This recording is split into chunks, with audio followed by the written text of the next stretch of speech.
Hello guys, welcome to a new video from the channel. This time we check how to install TikTok app on iPhone, so let's start.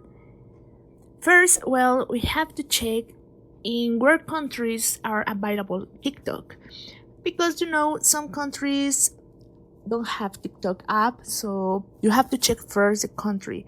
When you do it, what you have to do, it's going to your profile on App Store. Here on your profile, let's go to the part that says this one, your name, okay? In your name will appear more options. Just touch ID, and here on options you have to go to country and region.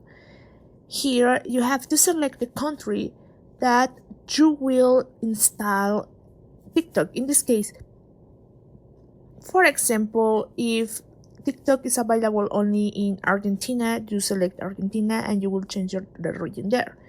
Or in the case, for example, in Mexico, TikTok is available, so you can select TikTok in Mexico or the country Mexico, that here it's Mexico.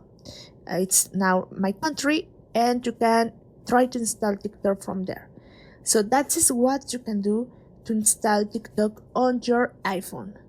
Well guys, I hope this works for you. Thank you for watching this video. Remember to subscribe and give a thumbs up to this video.